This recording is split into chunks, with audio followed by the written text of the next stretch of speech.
everyone. Brother Al McClaney with this week's stewardship video. Before we go too far, let's read the disclaimer. No advice should be seen as a recommendation or endorsement, as I am not licensed financial advisors for educational purposes only. Please do your own research. And today, as I make this video, is on a Sunday, August 18th. Hard to believe we're already past halfway through the month of August. But what has been concerning me, what has really been concerning me is in the headlines, and you won't see this in your mainstream news, but in a lot of the business news, Barron's, Wall Street Journal, Nerd Wallet, Yahoo Finance, there have been some reporting of debt statistics, specifically in the area of credit card debt.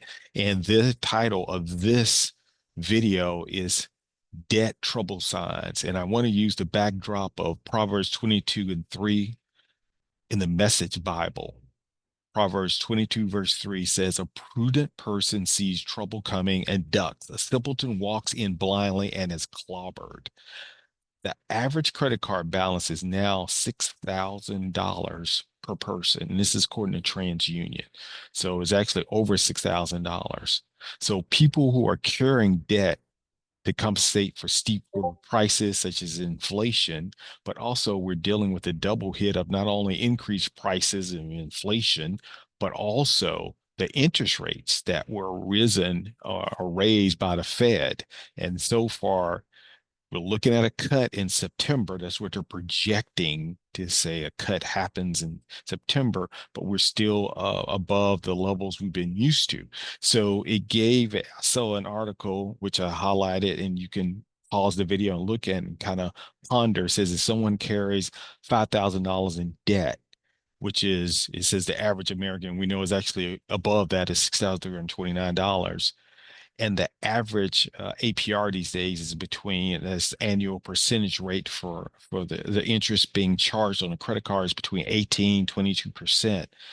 So 279 months to pay it off, meaning that's what the minimum balance was. You'll be paying $8,124 minimum payments. All right, $8,124 in interest if you do minimum payments. So the Bible is very, very specific about its warning. Now, debt is not a sin according to the Bible, but of course it could lead to sin. But there's a lot of warnings about it. And one that stands out to me is Proverbs 22, verse 7 says, "The rich rules over the poor, and the borrower becomes the lender's slave." The rich rules over the poor, and the borrower becomes a lender's slave.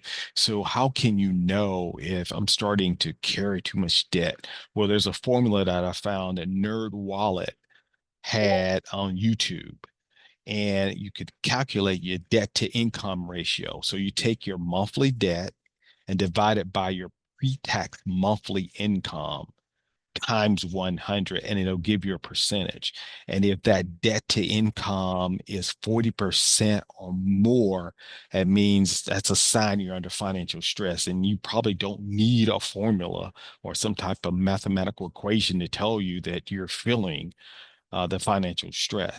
So once again, you take your monthly debt, divide it by the pre-tax monthly income times 100, and it'll give you a debt to income ratio. And if that ratio is 40% or greater, that's a sign you're under financial stress. And you could do it, of course, with a mortgage, that could be the largest part of your debt. But you just do it with your credit cards and see how much percentage of your monthly income is going toward that debt payment.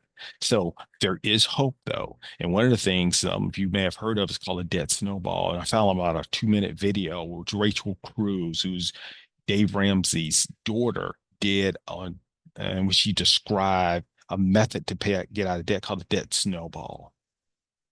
Now, a lot of people think that debt is not bad. Like, it's just a normal way of thinking. That's what society tells us. And in fact, 80% of Americans are living with some form of consumer debt right now. Listen, you cannot create a life you love while you're in debt. When you are in debt, it forces you to live life looking through the rearview mirror because you are chained to stuff in the past. So how do you get rid of debt? Well, it all starts with the debt snowball. Okay, this is the best way, the most effective way to get out of debt. And this is the debt snowball, where you list out all of your debts, smallest amount to largest amount, regardless of the interest rate, pay minimum payments on everything, and pay off the smallest debt first. And once that's paid off, you roll all the payments, all the money you're throwing at the smallest debt to the second smallest debt. And once that's paid off, you have the minimum payments of the smallest debt and the second smallest debt to roll over to the third smallest debt. So it gets bigger and bigger and bigger. Your money continues to expand to start knocking down each debt. And I love this because what this takes is motivation, okay? And once you pay off that smallest debt, motivation comes. Your behavior starts to change. Now, some of you might be thinking, but Rachel, shouldn't you pay off the highest interest rate first?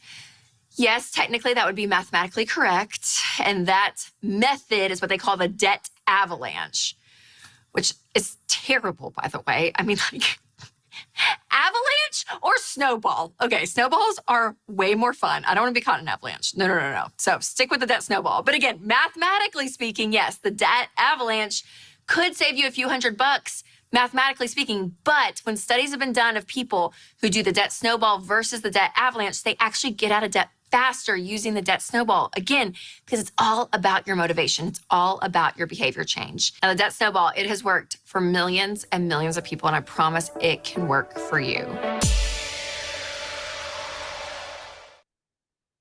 So I'd encourage you to go out. You can like and subscribe to the Rachel Cruz Show. Just do a search on it. But even better, if you go out to ramseysolutions.com and right on that front page under the topics, and this is a screenshot, you can click on Get Out of Debt, and you'll have just a tremendous amount of free resources on getting out of debt, which will include more detail on the debt snowball. And I even think there's an electronic sheet that they've built that you can use to put in your debts in it and to be able to work the calculation with the debt snowball. There's even a way that they offer every dollar.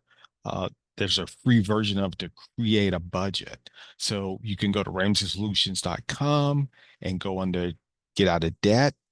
That'll help you with the tools when it comes to credit card debt or any debt that you have. So I encourage you, again, let's look out, see on the horizon if we've got trouble coming towards, or if we're in the middle of trouble right now. Let's start today working on chipping away at that debt. So let's look at this week's earnings. And speaking of consumer spending, we've got some heavy hitters that are reporting in the area of consumer spending. Lowe's, Target, TJ Maxx. Last week was Walmart, Ross for Less, and Walmart knocked it out of the park, right? So I expect no less than Target. So they're probably reporting some very good earnings. We also have Toll Brothers, which is going to give us insight into home builders. So we've got a good, robust amount of companies reporting this week and a good cross section of earning type companies, but I would say mainly in the area of consumer spending. Target, Macy's, TJ Maxx, Lowe's, and when it comes to home improvement, Ross for Less. And we've got TD Bank, which is no longer TD Ameritrade, because TD Ameritrade went over to Charles Schwab, but they still have the banking entity by itself that remains is a Canadian bank, TD Bank, which is going to be reporting. So with that, not going to do anything focused on investment. We'll get back to that next week, but wanted to look at this market. Remember, big drop we had, we're pretty much fully recovered from that drop that we had last week, last Monday, or almost 2 Mondays ago, I guess, or last Monday, but almost fully recovered.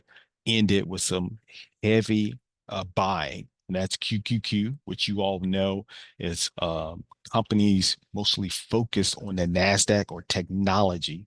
Same thing with SPY, which is exchange traded fund focused on the 500 largest companies, US. Again, see that recovery that occurred. So with that, that is this week's stewardship video, and we will see you next week. Bye.